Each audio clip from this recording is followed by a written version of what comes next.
Mula sa dating 9 pesos per kilowatt hour, posibleng maging 15 pesos per kilowatt hour na raw ang babayaran ng mga consumer ng San Fernando Electric Light and Power Company o SFELAPCO sa Pebrero.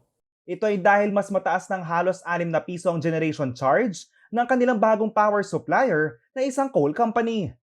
December 22, 2022 nang mag-expire daw ang kontrata ng SFELAPCO sa dating supplier ng geothermal power. Bunsod nito, ang kasalukuyang 4 pesos and 33 centavos na binabayarang generation charge ng consumer, magiging 10 piso na raw sa susunod na buwan. Ayon sa SFELAPCO, nakapag-abiso na sila sa mga consumer hinggil sa napipintong dagdag singil. Hindi umano nila ito kontrolado at ito ay dadaan lamang sa kanila na ireremit naman sa generation company bilang pass-through charge.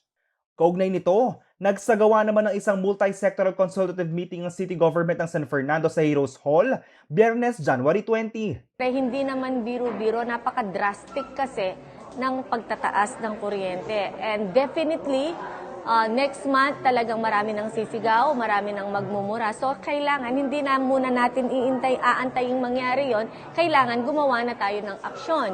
Siyempre, alam mo naman, mga sensitive ang mga tao, di ba? Especially yung nasa grassroots. Siyempre, napakahalaga ng pera talaga. Kasi pag tumaas ang kuryente, yung ang 100 pesos, napakalaking halaga na sa kanila. Tapos magtataas pa ng ganun kataas. So, di ba, masasaktan sila.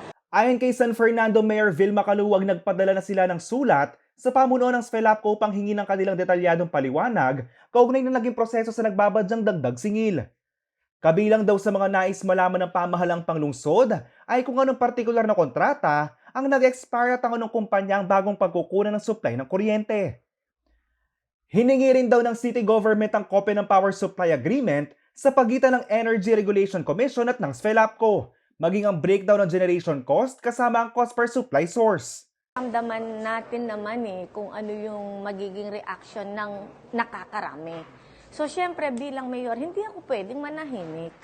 So, yun, ginawa ko lang yung nararapat. Wala namang ano dito Syempre, as a mother of the city, syempre, kailangan nating sumagot, di ba?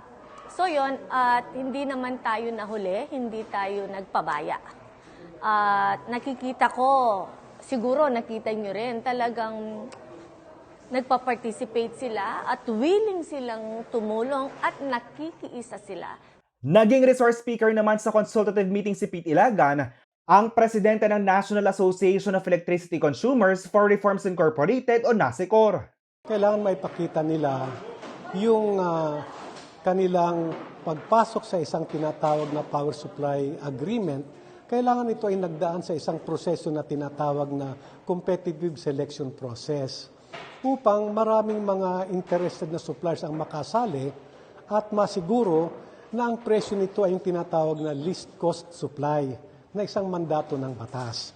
Yun ang unang-unang dapat maipakita ng isang supplier na kung ito ay magtataas, dapat maipakita niya na ito pa rin ang least cost supply from among the other suppliers. Magdadaan pa ito ng public hearing at sino mang customer ng SFELAPCO ay maaring sumali at makialam sa public hearing na to upang masiguro na ang presyo ay just and reasonable.